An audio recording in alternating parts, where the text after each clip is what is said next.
అనపర్తి నియోజకవర్గంలో దళిత నాయకులతో కూటమి అభ్యర్థి నల్లమిల్లి రామకృష్ణారెడ్డి ఆత్మీయ సమావేశాన్ని ఏర్పాటు చేశారు. వారి సమస్యలను అడిగి తెలుసుకున్నారు. కార్యక్రమంలో టీడీపీ నాయకులు, మాజీ మంత్రి జవహర్ పాల్గొన్నారు. ప్రస్తుత ఎమ్మెల్యే ఎంతో మంది దళితులను ఇబ్బందులకు గురి చేశారని నల్లమిల్లి అన్నారు. వైసీపీ పాలనలో దళితులను అధోగతి పాలు చేశారని అన్నారు. ఇదే అంశంపై మా కరెస్పాండెంట్ దుర్గారావు మరింత సమాచారం ఇస్తారు.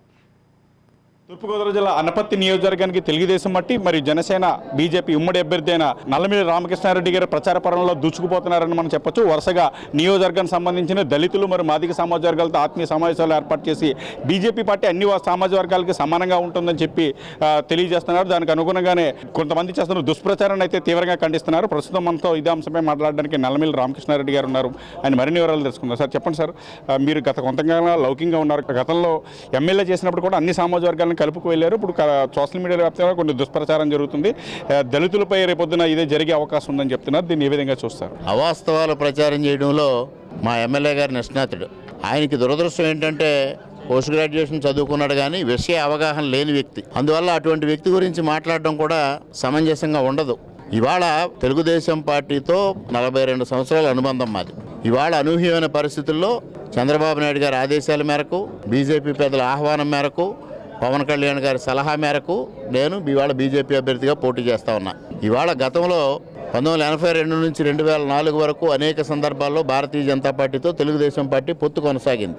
2014 నుంచి 19 వరకు కూడా కొనసాగింది.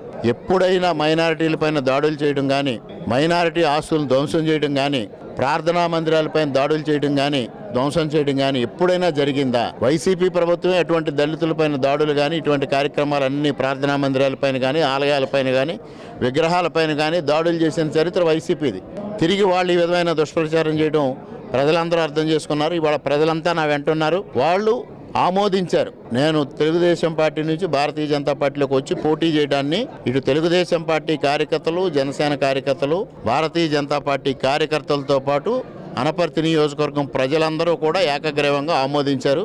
అందువల్ల నా గెలుపు ఎటువంటి సందేహం లేదు. తప్పనిసరిగా నేను 20,000 పై మేరకు మెజారిటీతో విజయం సాధిస్తాను. దళిత మరియు మైనారిటీ సామాజిక వర్గాలకు ఎటువంటి హామీ ఇవ్వబోతున్నారు మీరు గెలిచిన తర్వాత? నేను స్పష్టంగా చెప్తా ఉన్నా, 2014 నుంచి 2019 వరకు ఇటు మసీదులు పునర్నిర్మాణాల కోసం కానీ, వారి సమస్యలు కానీ ఏ విధంగా కృషి చేశానో, చర్చిల నిర్మాణం కోసం, వారి సమస్యల పరిష్కారం కోసం ఏ విధంగా కృషి చేశానో, రేపు రాబోయే రోజుల్లో వారి సంక్షేమం కోసం అదే విధంగా కృషి చేస్తాను. ఎందుకంటే 54 సంవత్సరాల చరిత్ర, మా కుటుంబ చరిత్ర ఈ నియోజకవర్గం ప్రజానీకానికి అందరికీ తెలుసు. మేము ఏ విధంగా అభివృద్ధి చేస్తాం, సంక్షేమం చేస్తాం అనేది అదే విధంగా ముందుకు కొనసాగుతాం. మరోవైపు తెలుగుదేశం పార్టీ సీనియర్ నాయకులు మాజీ మంత్రి జవహర్ గారు దళిత ఆత్మీయ సమావేశానికి మద్దతు ప్రకటించడానికి వచ్చారు. ఆయన మరిన్ని వివరాలు తెలుసు. సార్ చెప్పండి సార్, ఎలాగా ఉంది అనపర్తి దళిత ఓటర్లకు గట్రా ఏమని విజ్ఞప్తి చేస్తున్నారు?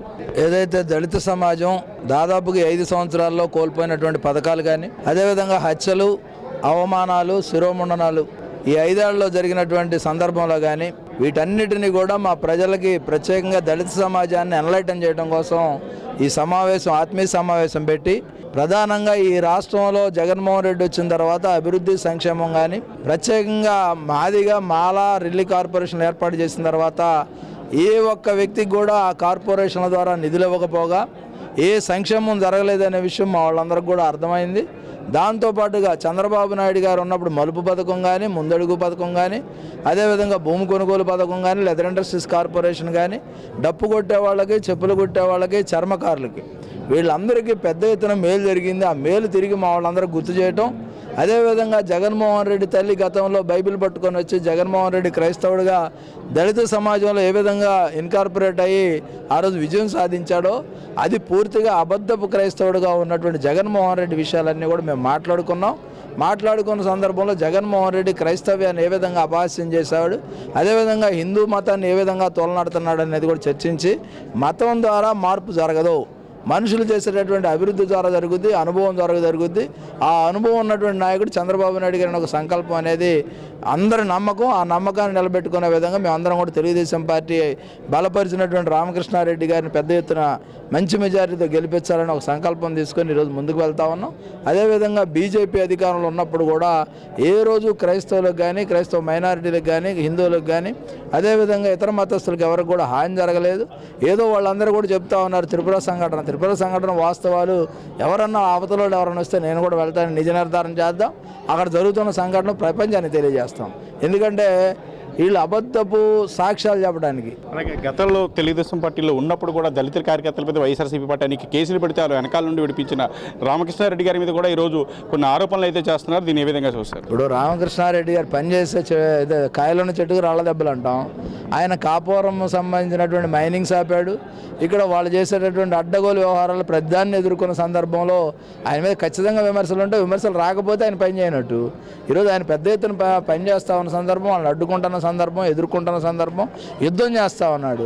ఆ యుద్ధం చేస్తున్నటువంటి యుద్ధ వీరుడికి మేము అందరం అండగా ఉన్నాం. అది గతంలో ఎమ్మెల్యేగా ఉన్నప్పుడు అనేక దఫాలుగా చర్చలు నిర్మించాను. అలాగే దళితుల మీద వైఎస్ఆర్సీపీ పార్టీ అనేక అక్రమ కేసులు పెడితే వాళ్ళ వెనకాల అండగా ఉండి చేసిన నాపై వైఎస్ఆర్సీపీ పార్టీ కావాలని దుష్ప్రచారం చేస్తుందని చెప్తున్నారు. అలాగే నేను 2014 ఎమ్మెల్యేగా ఉన్న సమయంలో కూడా అనేక చర్చలు నిర్మించానని చెప్తున్నారు. ఈ ప్రభుత్వంలో కూడా ఏమీ దళితులకు ఎటువంటి సంక్షేమం చేయకపోయినా కేవలం అంగు ఆర్భాటాలే చేస్తూ చెప్తుందని చెప్పి నల్లమిల్లి రామకృష్ణారెడ్డి గారు చెప్తున్నారు. ఇది ఇప్పటివరకు తాజా సమాచారం.